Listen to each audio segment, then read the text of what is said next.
Hello everybody, today we're going to be solving systems by substitution. So this is the, the second method in how to solve systems. First one was graphing, where you just put the linear equations on the graph and see where they cross. Substitution is more of the algebraic way of doing it versus the visual way. So let's go ahead and get started. Some steps you want to follow when you're doing systems by substitution. And these are going to seem really, really wordy until I show you an example. So just go with it, kind of paraphrase if you need to. And I apologize right now if you hear a dog in the background. He's sitting right here. He's my co-host today. This is Porter. Okay? Alright, so step 1 and 5, all of them all at once, apparently. So there we go. Now we can see everything. So step 1, set up the equations equal to either variables. So you get two equations when you start with. If you get one of them to be either y equals or x equals, and it doesn't matter which one. That's your first step, is to get one of them so it's either x or y equals. So isolate one of the variables. Excuse me. Then, once you have one of the variables isolated, you're going to take the expression that variable is equal to and plug it in for the variable in the other equation. I know, this seems very, very confusing. There goes Porter. He's out. He doesn't like confusing stuff. Step 3 is to solve. Once you plug something in, you should only have one variable, and then you just solve it like a normal equation. Step 4 is to substitute the variable that you have found, so you'll eventually get like y equals 3 or something. Take that value for y and plug it back into the original equation to solve for the x. That's a lot of words. Step 5 is to check your x and y. So we do it the same way we checked for graphing. We plugged it back into the equation and make sure it came out with true statements. So let's try one now, because this is great for reminders, but if you have no idea what I'm talking about, it's very hard. So we're going to solve the following system by substitution. This one. Okay? And this is a great method to use if one of the variables is already by itself. So if you have one already by itself, especially if it's not the y, this might be a better option for you. It might be less work. Okay? So I don't have to get a variable by itself because it's already got x by itself right here. Okay? If it didn't have it, I would just pick any of the variables to get by itself. Y is the best bet because you guys already know how to do it. You could easily do the x. It's kind of like whichever one you think of. And there probably are easier ones to get by themselves. But just go with your gut. So right now I have x equals 5 minus 2y. I'm going to take this 5 minus 2y and plug it into the other equation for this x because that's what it equals.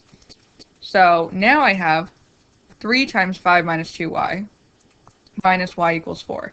If you notice, this first equation no longer has an x in it, which is great. It's got one single variable, just multiple times. And that's okay because we know how to solve for a single variable. So first thing I'm going to do is distribute the 3.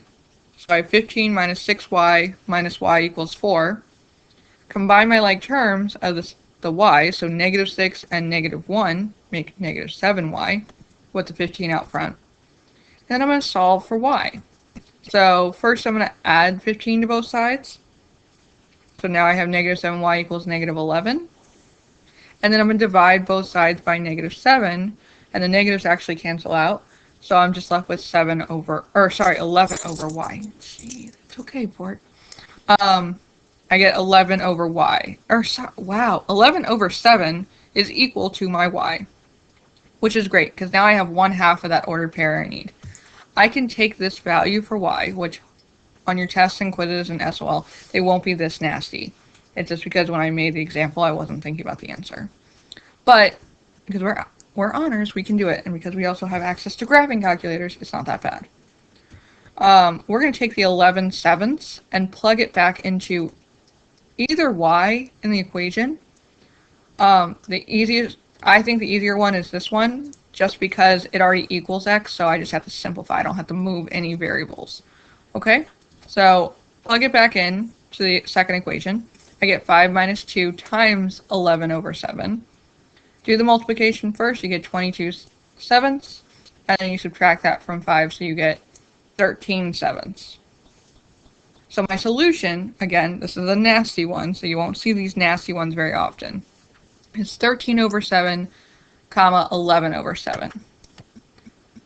Now, because this is a nasty one, this solution, this would have been very hard to graph, because you wouldn't be able to get these fractions or decimals for it if you had to graph it by hand.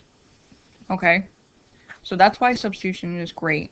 You'll learn another method, elimination, because they will work whether it's a nasty one or not, and you don't have to worry about it. Okay? So that's one example. Let's go ahead and try another one. So now we have to find a solution to this one, y equals x minus 6 and x minus y equals 6. So again, variable's already by itself, which is great. All right, that's what we want to have. So if it's already there, substitution should be your go-to. So I'm going to take what y equals, the x minus 6, and plug it in for the y in the other equation. Notice how I'm not putting it back into this equation. Putting it right down here, and the other one I haven't touched. So now I have x minus 6 equals 6. So I'm going to distribute out that negative sign. So it becomes x minus x plus 6 equals 6. The x's actually cancel out, which leaves me with 6 equals 6.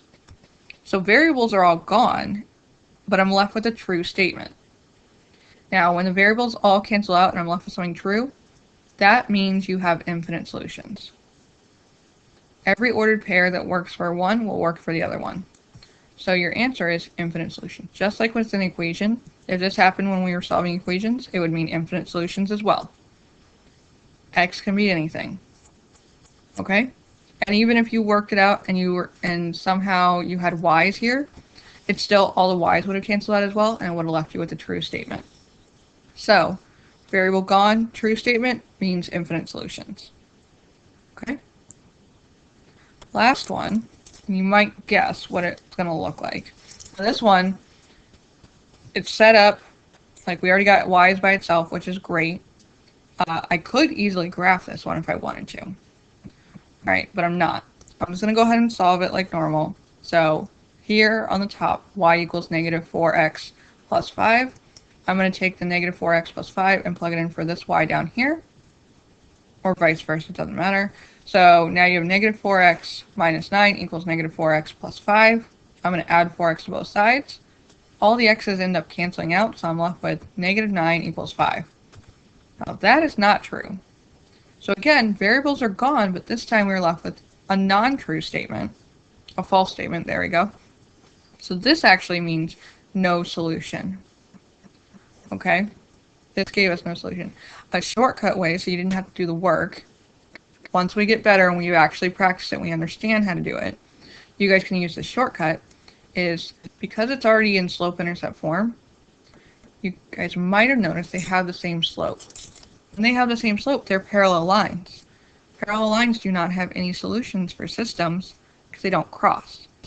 So that might, if you ever see this problem again, where it's already set up like this, you could just look at the slopes. If they're the same, then, if they're the same but the y-intercepts are different, it means no solution.